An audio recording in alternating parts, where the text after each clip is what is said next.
Radha Madhava Kunja Bihari.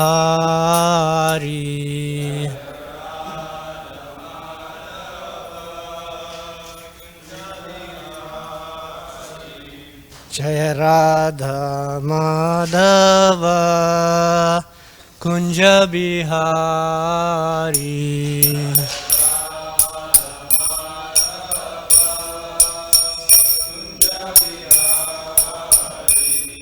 Jai Gopi Jan Vallabha Girivardhari.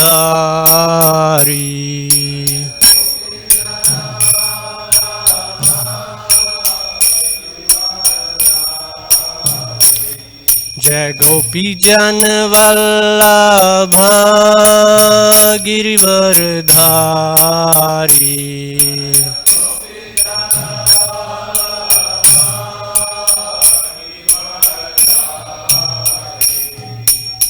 Yashodanandana Braj Jana Ranjana.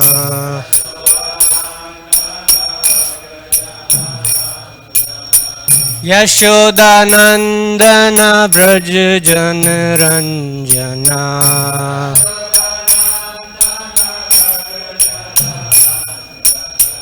Yamuna Tira Vanachari.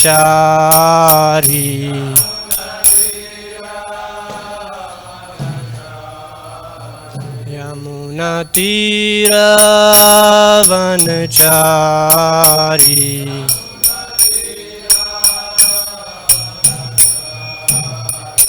Jaya Radha Madhava Kunja Bihari.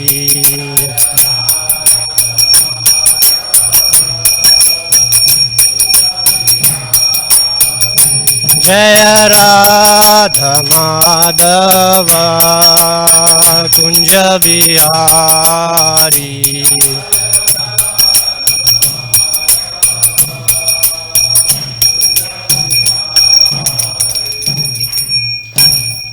Jai Om Vishnupad Paramhamsa Prabhujakacharya Astotra Sat Abhay Charnarvind Bhaktivedanta Swami Srila Prabhupada Ki Jai. ISKCON Founder Acharya BBT Founder Acharya Srila Prabhupada Ki Jai. Jai Om Vishnupad Paramhamsa Prabhujakacharya Astotra Sat Shri Srimad Bhakti Siddhanta Saraswati Thakur Goswami Maharaj Prabhupada Ki Jai. Anta Koti Vaishnav Vrind Ki Jai. Granth Raj Srimad Bhagavatam Ki Jai. Nitai Gaura Premanandi, Hari Hari Bol. All glories to the assembled devotees, Hare Krishna. All glories to the assembled devotees, Hare Krishna. All glories to the assembled devotees, Hare Krishna. All glories to Shri Shri Guru and Gauranga.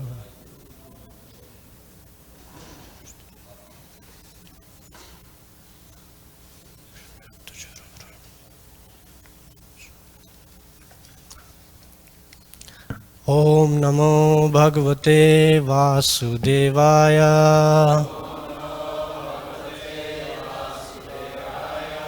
Om Namo Bhagavate Vasudevaya. Om Namo Bhagavate Vasudevaya.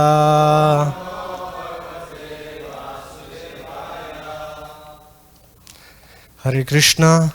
Reading from Srimad Bhagavatam, Canto 3, Chapter 20. Conversation between Maitreya and Vidura. And today we have text 41.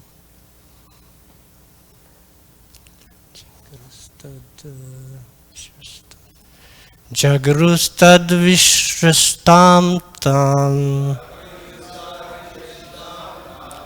Jrimbhanakhyam Tanum Prabho Nidram Indriya Vikledo Yaya Bhuteshu Drishyate Yeno Chistan Darshayanti Tam Unmadam Prachakshate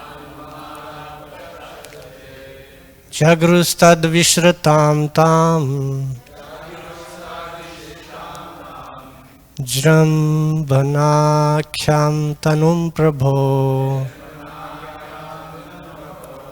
Nidram indriya vikledo Yaya bhuteshu drishyate Yeno chistan darshayanti Tam unmadam prachaksate Jagrustad vishratam tam Jrambhanakhyam tanum prabho Nidram indriya vikledo Yaya bhuteshu drishyate Yeno chistan darshayanti Tam unmadam prachakshate. Please, yeah. Jagrustad vishratam tam Jrambhanakhyam tanum prabho Nidram indriya vikledo Yam teshu drishyate Yeno chistan darshanti Tam unmadam prachaksate Jagrustad vishratam tam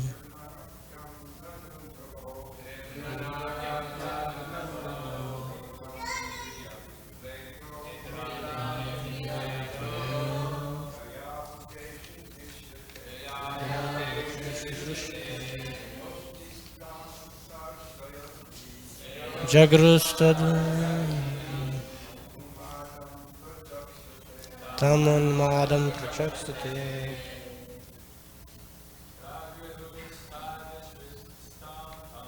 Jagrustad vishratam tam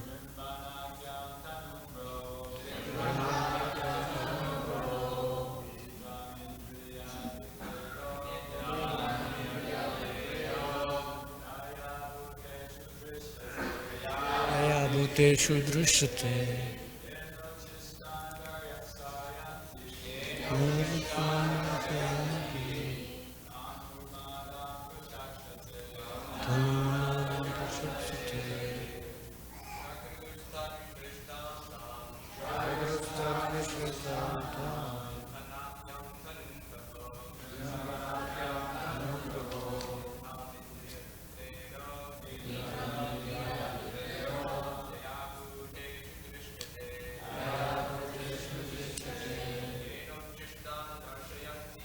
Yeno chistan darshayanti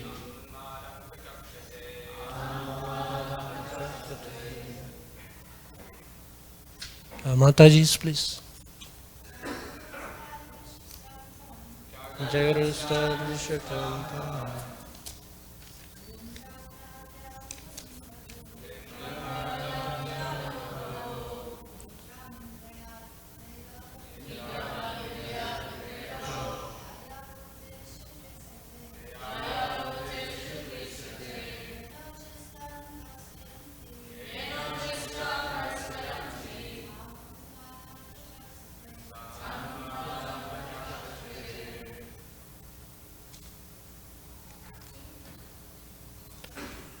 Word to word, please repeat. Jagruhu took possession. Tat Vishrastam, thrown off by him. Tam, that. Jrambhana Akhyam, known as yawning. Tanum, the body. Prabho, of Lord Brahma. Nidram, sleep. Indriya Vikledaha, drooling, Jaya, by which Bhuteshu, among the living beings, Drishyate, is observed, Yena, by which Uchistan,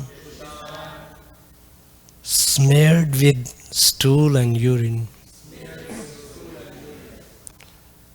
Darshayanti, bewildered, Tam, that, Unmadam, madness, Prachakshate, is spoken of. Translation and purport by His Divine Grace Abhay Charnaravind Bhaktivedanta Swami Prabhupada Srila Prabhupada ki Jai. Translation. The ghosts and hobgoblins took possession of the body thrown off in the form of yawning by Brahma, the creator of the living entities. This is also known as the sleep which causes drooling.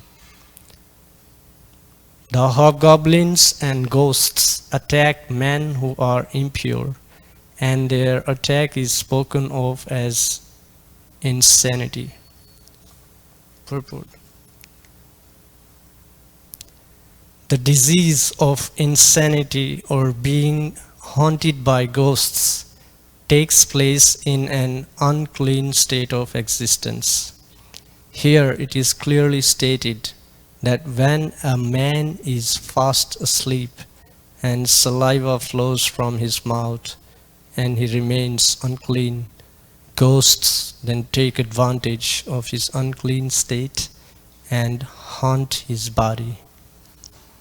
In other words, those who drool while sleeping are considered unclean and are subject to be haunted by ghosts or to go insane.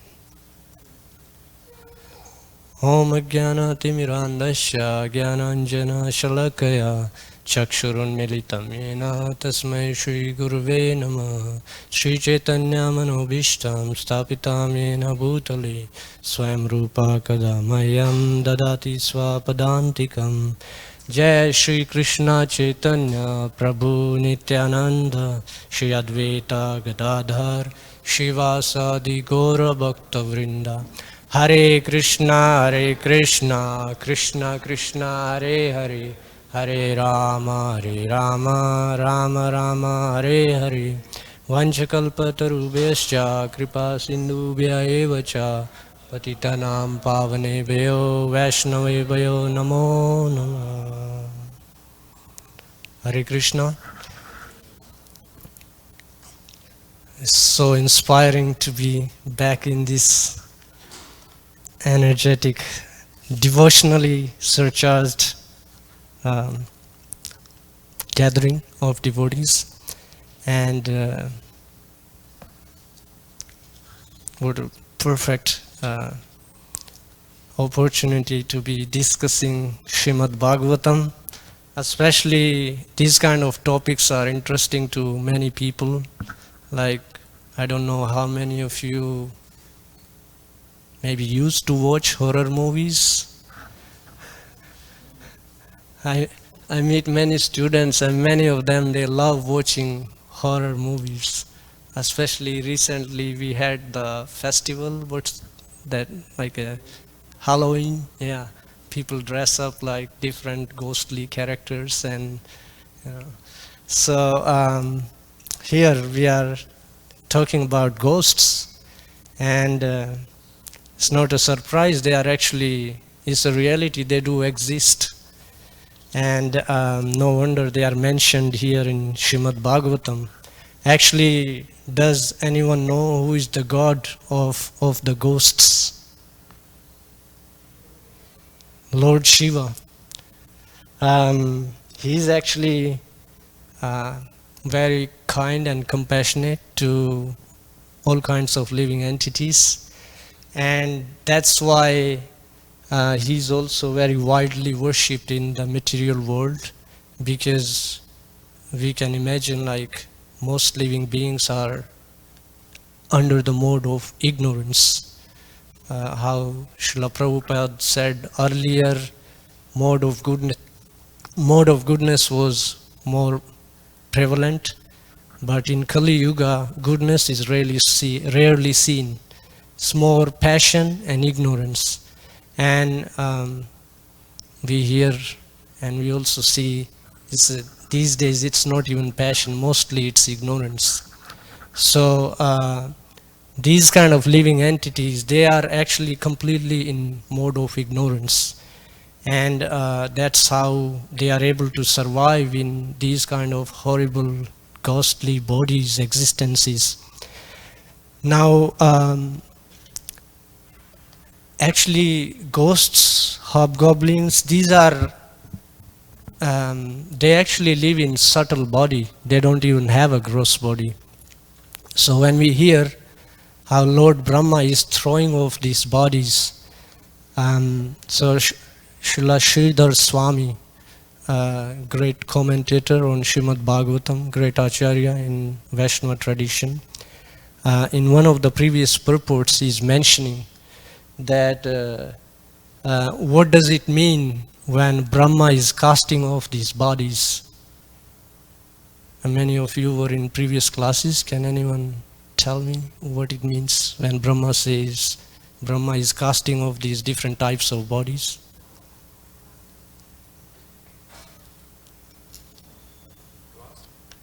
Yeah.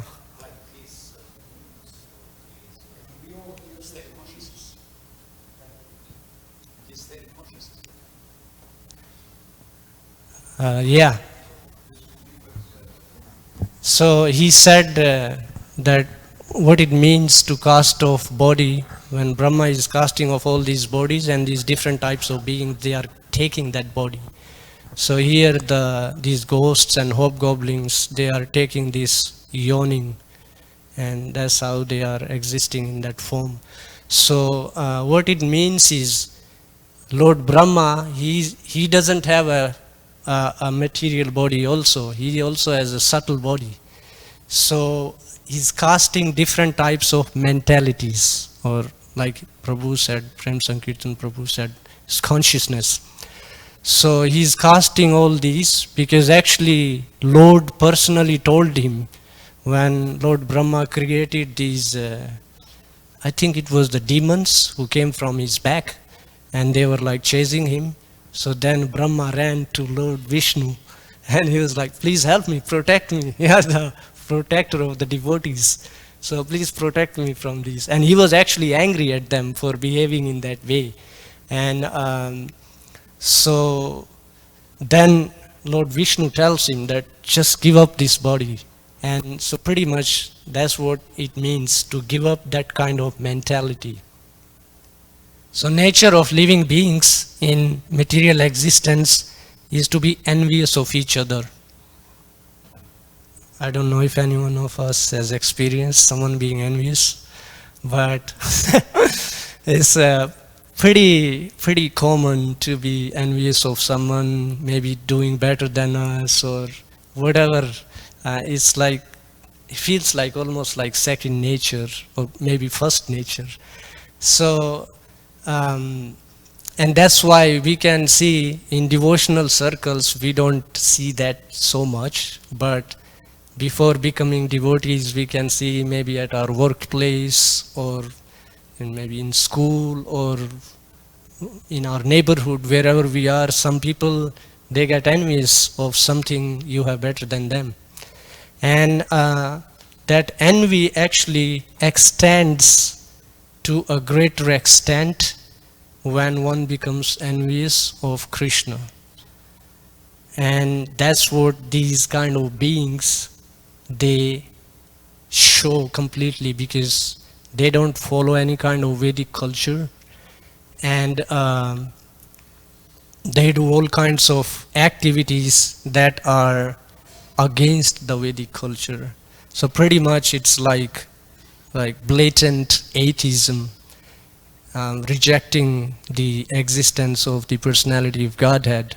But Lord Shiva, out of kindness, he somehow tries to engage them in some kind of service so they can gradually evolve from those demoniac states of consciousness, or they can become free from those mentalities. Arjuna, he asks Lord Krishna, actually in chapter 17, Divisions of Fate. There Arjuna asks Krishna, what happens to people who don't follow Vedic culture? What is their destination? Because before that, Krishna explained different yoga systems, and people who follow those yoga systems, what are their destinations? And then Arjuna was curious after hearing divine and demoniac nature. He was curious what happens to those who don't follow Vedic culture. And then in chapter 17, Krishna explains how even these religious ceremonies or worships, they can be influenced by different modes of nature, goodness, passion, and ignorance. And based on the mode one is influenced by, they start to worship those kind of living beings. Like people who are in mode of goodness, they usually worship different demigods. Here it's not so popular, but in India we can see so much. Many people, they worship Shiva, they worship Durga, Brahma. I think there is only one temple of Brahma in India, that's in Pushkar. And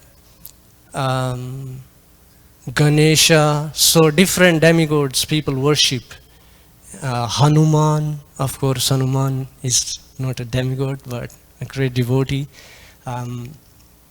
In like many wrestlers, they worship Hanuman to become strong wrestlers. So like that, there are different people, they worship different living beings. So similarly, there are people who actually do ghost worship. And Krishna tells Arjuna that those who worship these ghosts, they actually go to the planets of the ghosts. So there is a planet where ghosts exist, and one can go there. But then he also mentions that famous verse, Yanti Deva Vrata Devan Pitri Nyanti Pitri Vrata Bhutani Yanti Bhuteja Yanti Mam Yajino Bimam. So those who worship me, they can come to me. This is I think 9:25, Bhagavad Gita chapter 9:25. So there Srila Prabhupada mentions, like, even it's also one kind of impersonalism in one sense, because the ghosts, they are kind of rejecting the personality of Godhead, and the impersonalists, they do the same thing too. They don't accept that Krishna or God or Vishnu, he has a eternal form. They don't accept that idea. And many times, Srila Prabhupada mentions in the purport, actually, many times they do some kind of worship for the 5 different demigods, devatas, including like Vishnu. They worship Vishnu as the deity for mode of goodness. That's how the impersonalists worship Vishnu. But what their idea is that once they become merged in Brahman, then they don't need to continue that worship. Then they can leave that worship behind. But bhakti is not like that. Bhakti, we start with that, and our destination is the same. We go to the planet where Krishna is living, and we serve in association of devotees. Actually, that's the only way, that's the only most effective way in Kali Yuga, that's described in the Vedas and different scriptures and by different great devotees, acharyas. Bhakti is the only way by which one can actually become free from these kinds of mentalities. No other process is effective, especially in Kali Yuga. And it's Lord Kapila, he actually states this to his mother, who was asking him all these questions, and then glorifying the process of devotional service, Lord Kapila says this to his mother, that by performing bhakti, one can even dissolve one's subtle body. It's like how we were talking about the ghosts. They also live in subtle bodies. They don't have a gross body like us. So this is the verse. It's Srimad Bhagavatam, Canto 3, Chapter 25, Text 33. Lord Kapila is saying to his mother, Jaryati ashu ya kosham nigranam analo yatha. Bhakti, devotional service, dissolves the subtle body of the living entity without separate effort, just as fire in the stomach digests all that we eat. So in the purport, Srila Prabhupada is explaining how when one has good fire in one's stomach, whatever they eat, it can digest that food. But when the fire is not right, then people have issues with digesting food, different sicknesses. So some yogis, they talk about balancing the chakras.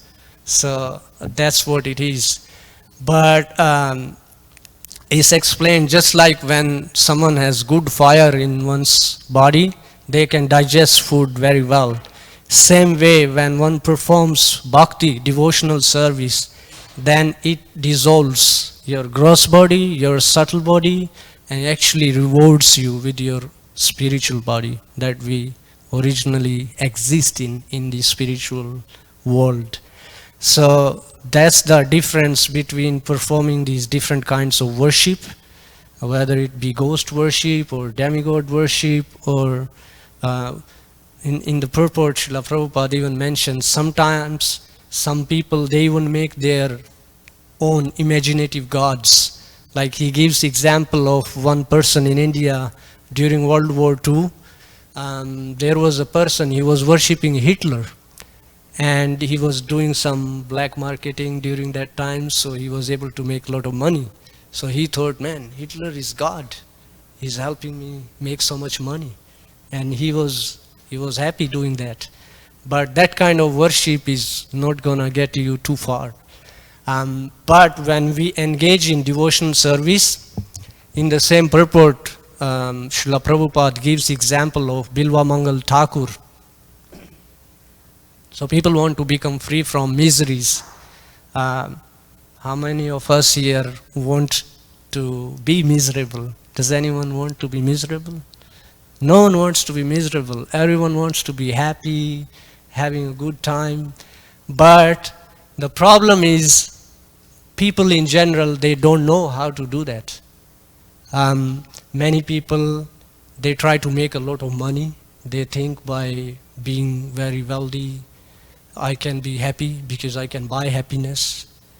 And many people, they even like try to be very knowledgeable. They go to big educational institutes, get so many degrees. Some people, they want to do like multi degrees. I met some student, they were like, oh, I'm double PhD. So I was like, wow, you are very educated, very learned. And so people, they become, I was asking this student, why you do double PhD? Why you were not satisfied with one? I mean, you're already a doctor when you did the first PhD. Like, now should I call you like double doctor? Or so this person told me, you know, like the first one I did, but then I realized I want to do something more. And this time I want to do something that I like to do. I was like, okay, that sounds better. And so I was telling this person that our nature is to know how things work. And when we talk about spiritual nature, we want to know how the spiritual existence is. And unless one does that, one will keep searching. Like, I don't know, maybe some of us, we may have met people who are looking into different religious practices. So some devotees call it like religious shopping, going to different religious shops. So checking out, but they are doing that because they looked into one and it didn't satisfy their curiosity. So they went to another one, like that. People keep searching, but when one comes to devotional service, then the search ends because one becomes completely satisfied. What's that beautiful verse? Satam parsangan mama virya samvido bhavanti hritkarna rasayana katha yajoshna dashu apvargi vartmani shraddha ratir bhaktir anukramishati. So Apavarga and Pavarga.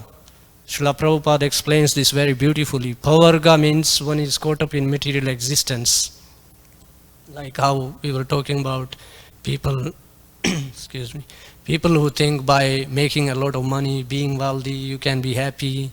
By being famous, you can be happy. But like if you talk to so many wealthy and famous people, they would tell you what's the reality. And we can see even from our personal experience, hearing from different places or in news, like so many of these famous movie stars, they suicided. And like they're many of them, not everyone, but many of them, if you see how their life is, it's like you wouldn't want to be like that. But without having complete awareness of what that, like to get there, what it involves and how these people live, like you wouldn't want to be that kind of person. And that's why many people don't even know about devotional service, about bhakti, that how one can experience like the greatest happiness by being a devotee. And we can understand this, like even so one tendency in, we were talking yesterday with Savas Prabhu, one tendency of living beings in material world is to be the in charge, to be the boss, to be the master. But if we see like so many great devotees, acharyas, what is their mood? They want to be the servant. What to talk about great acharyas, even different avatars, all the demigods, they are servant. And different avatars of Vishnu, of Krishna, even they want to be servant. Like we can see example of Mahavishnu in the Krishna Leela, where this Brahmana in Dwarka, every time he gave birth to a child, his son was dying. And so the Brahmana came and complaining, because in those days when the Vedic culture was being followed, then if anything wrong happens, they could go and, ask the king what's going on, like why is this happening? So the king had to be answerable. So this Brahmana came to Dwarka and he started like talking in not a respectful way and expressing his distress. And Arjuna was there at that time. So Arjuna was like, how dare you talk like this? What's your problem? I can deal with it. And so he was like, oh, so you think you are like, there is Uddhava here, there is Pradyumna here. You think you are more powerful than these people? And so Arjuna was like, tell me your problem. If I don't do this, I'll kill myself. And he was like, oh, okay, now we are talking. So he told him like, this is what's happening. So Arjuna was like, okay, I will stay there right outside your house. This time anyone comes, I'll take care of them. So then Arjuna was there, and the Brahmana, he gave birth to another child, and the child was again dead. It was gone. And he came to Arjuna like, what did you do? My son is gone. And so of course Krishna is there. So Krishna was like, don't worry, we'll bring your son back. So then, he took Arjuna through different planetary systems actually. It's a very beautiful description.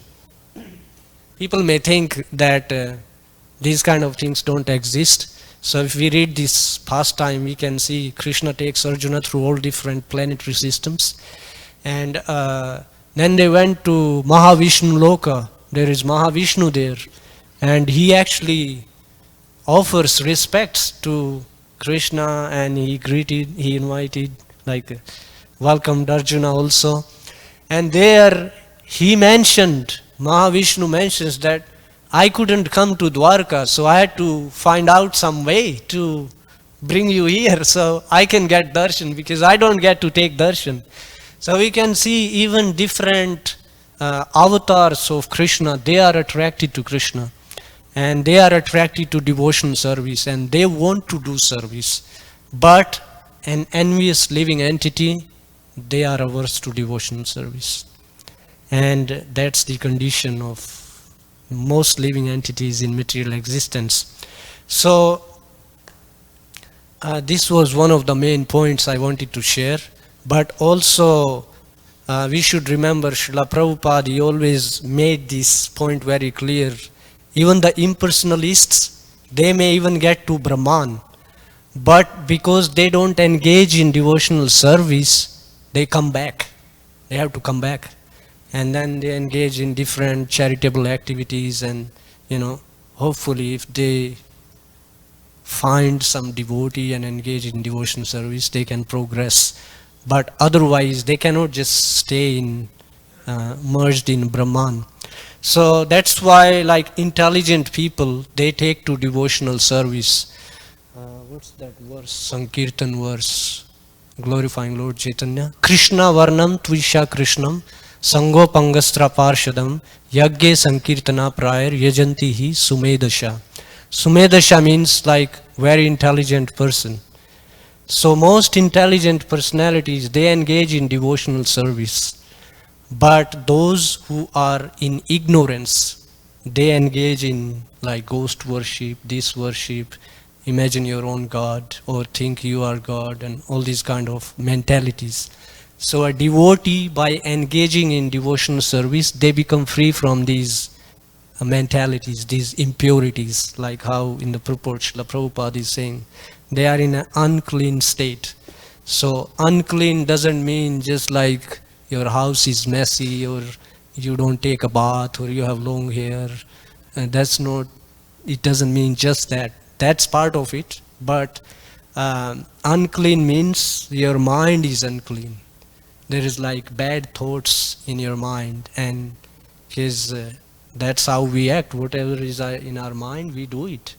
So we have to cleanse our mind. And how Lord Kapila said, by engaging in devotional service, we can even dissolve the subtle body.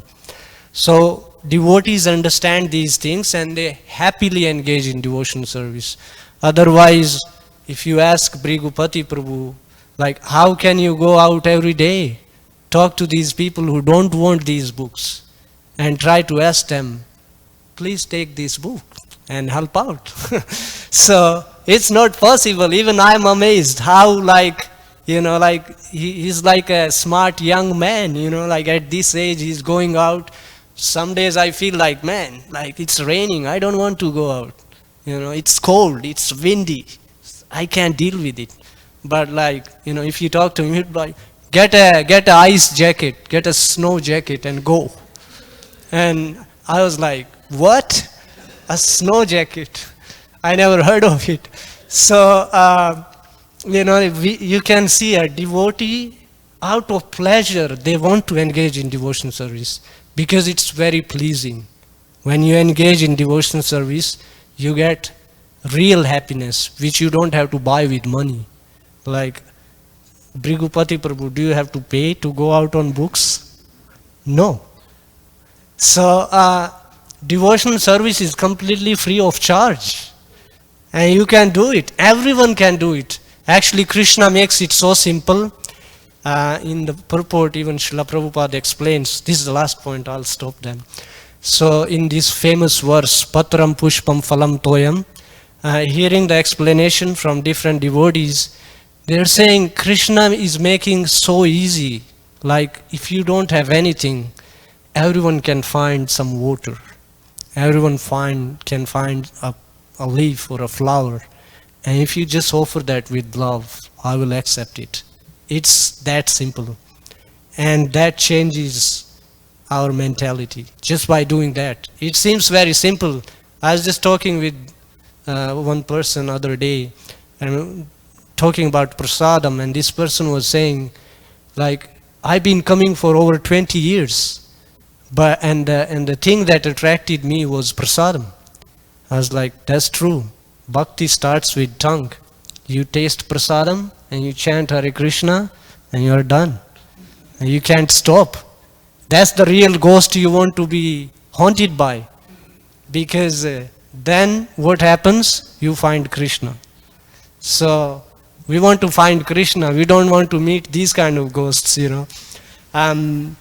But yeah, these were some thoughts. But I'm sure like many of you have been discussing these topics for number of days. So please share something that you have found that inspired you, or that you found something you could relate to.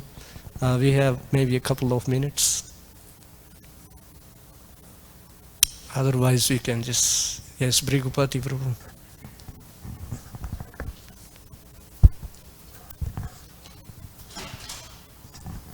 Well, Prabhupada said that he was ghost-proof. He was? Ghost-proof. Ghost-proof. Yeah. Somebody told the story the other day, I believe, about when he rented that house. Yes. And but then maybe I think you did mention that. But then there's that other incident in where John Lennon lived. Yeah. Yes. And there was like a cabin. He had an estate, and there was a cabin, and he had some people living there who were working for him, and they were complaining about some ghost that was in that place. So Prabhupada told the devotees to go to a kirtan. And they did a kirtan and some other things to blow the conch, etc. And so it's, at least in the Leela Amrita, it's described that they went and they were having this kirtan, and they could feel like the pressure building, you know? Yes. And it was getting more and more uncomfortable, and then at some point just the atmosphere just completely changed, and that was it. You know, they kind of drove the ghost away by the kirtan. Yes. That was the conclusion. Thank you. That's like a famous incident actually. And I remember like what happened is that night they had like big rain and storm, and the next morning all the trees fell down, and then Prabhupada, he took a walk and he said, this place is ghost free. But he said that I told the devotees chant Hare Krishna, and the ghosts, because unclean state, ghosts can't stay at a place where spiritual activities are being performed, especially where names of Krishna are chanted. There is I will leave that for someone else to say, but there is a story of Ramanujacharya. There was a ghost. He said, I will only get delivered if I get the dust of the feet of Ramanujacharya. Because that family invited some other guru, and he was trying different mantras and nothing was working, and ghost was like, come on, go away, you can't do anything. And then so he asked, so what's the way to deal with you? He said, if you want to deal with me, go and get me dust of Ramanujacharya, dust of his feet, and I will leave this person. So ask Prabhu. Yeah, thank you for a nice class. I think something that was really important through all the different verses we've been going through is that we see that there's certain people that are really captivated by the mode of ignorance. Yes. And when they're captivated by that mode of ignorance, we're seeing all this manifestation going on. Yes. So as a devotee, we should always be very conscientious of not being captivated by ignorance. Yes. Too much eating, too much sleeping, so things of that nature. So as a devotee, we should always be very conscientious, and sometimes we have to perform, we have to force ourselves to get out of ignorance, not to stay. Especially to wake up for Mangalarati. Yeah, we have to force ourselves. It's a tapasya, austerity. Yes. And people don't want to do that, and they get more enmeshed in ignorance, deeper and deeper and deeper. And as you were mentioning that, what they think is that, okay, let me try this and I'll be happy. Let Yes. me try that. And so in modern society, people are doing the most obscene things. Yes. They're piercing their ears, their noses, their tongue, their lips, their, their breasts, their arms. It's phenomenal what kind of ignorance they get captivated by and trying to somehow be happy. I mean, some people, they are changing their whole body these days. It's like they are naturally given some body. That person, I met some people, they were like, oh, I always felt different, but now I found out that there is a possibility you can be yourself. So like they changed their whole body, they changed their body parts. And I was like, wow, man, that must be pretty expensive, like to change the whole body. It's very cheap to do devotional service, Why don't you do some chanting Hare Krishna and you get a new body? Mata. Hare Krishna. So yeah, when I was living at Bhaktivedanta Manor, because that building was used during the war for some things that weren't so good, we used to do a lot of Harinam, and we would go around all the different rooms in the building and in the buildings nearby, and we would chant very loud and blow conch shell and bang on the walls and things like that. And that was quite an amazing pastime. Thank you. I will share one and then we'll end. So I was trying to, Maharaj, okay, let's hear Maharaj. Thanks for a nice class. There's one thing that I cannot forget that Srila Prabhupada said. He said, don't worry about fighting ghosts. You can't beat them. But if you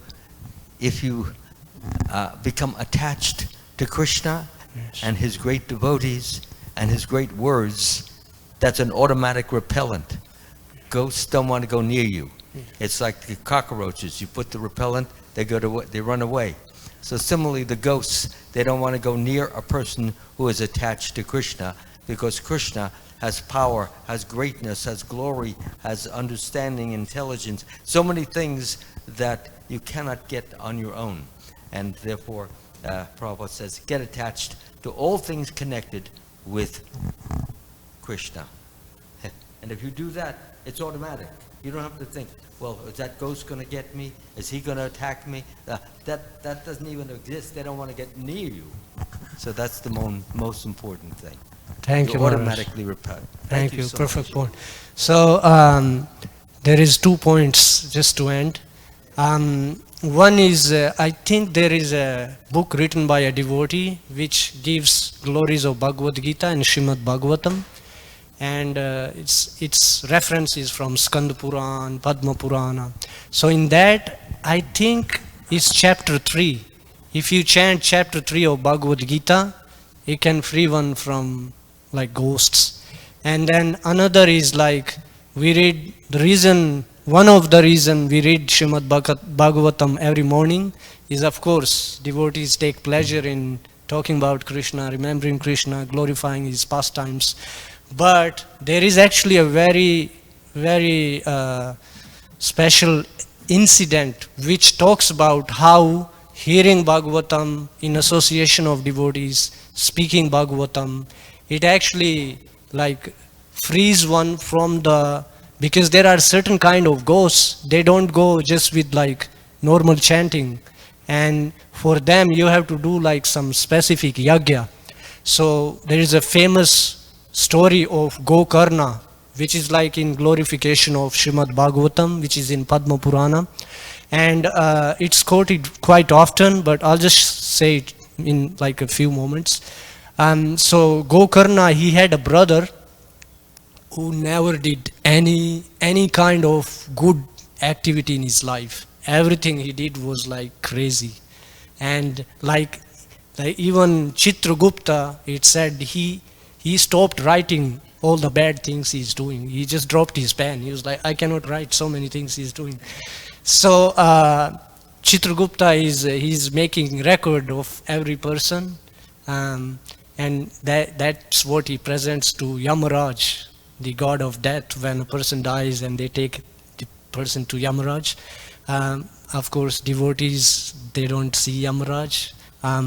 But he had this brother and he died and he became a ghost. And then he would come and haunt him. And he was like, man, like, why are you coming back? I did all the ceremonies for you. And so many people, devotees know, like many people go to Gaya, because there, when you offer these Shraddha ceremonies, or when someone dies, you have to do certain ceremonies. Even Prahlad Maharaj was asked to do those for his father by Lord Nrsimhadev. So even Lord Chaitanya did that for his father. He went to Gaya. But why I was reading why it's mentioned to do it there is because when these brahmanas, they are making these offerings, they actually offer it to Lord Vishnu there. And that's how these living entities, they are being delivered. So that's why people go to Gaya to do these kind of ceremonies. So he said that I took your ashes to Gaya and I did all the pujas that were needed for you to be delivered. So how come you are still a ghost? He said, well, that's not going to do anything for me, because I'm not like ordinary ghost. I'm like a Brahma Rakshasa. And so he was like extra powerful ghost. So he said, so what do I need to do for you? He said, well, you need to like get some pure devotee to speak Srimad Bhagavatam, arrange like a Bhagavatam Yagya, and that's what's going to deliver me. So then Gokarna, he spoke Srimad Bhagavatam for 1 week, and he invited so many people. And then one Vaikuntha plane came. And so he asked the devotees on the plane, he's like, hey, so many people are listening. Why only one plane? And the devotees on the plane said that, oh, because there was only one person who was listening very attentively. And it was the brother of Gokarna who wanted to be delivered. So he said, because this guy really wanted to be delivered, he was actually hearing Srimad Bhagavatam. But the others, they were not really hearing. So that's why only one plane. So he told the devotees on the plane, he said, next time, there's going to be a plane for every person who is here, because I'm going to do it next time, and I want planes for everyone. So that's the power of pure devotees. We can see that in example of Srila Prabhupada. Like before him, so many gurus came to the West, but when he came, like all over the world, people started to become devotees, engaging in devotion service, and how it's still going on even after over 50 years of his leaving this planet. It's still going on, and not just going on, it's growing. So it's because many devotees like all of you, they are taking it. They are following his footsteps and doing wonderful service. And this is like an example for people outside. Like, how can you be happy just like eating some simple food and like wearing this dhoti, shaving your head? Like, how does that make you happy? But because they don't know what is the real happiness and what's the happiness you experience by performing bhakti. So all glories to Srila Prabhupada, all glories to New Dwarka Dham, and all glories to Srimad Bhagavatam. Thank you so much.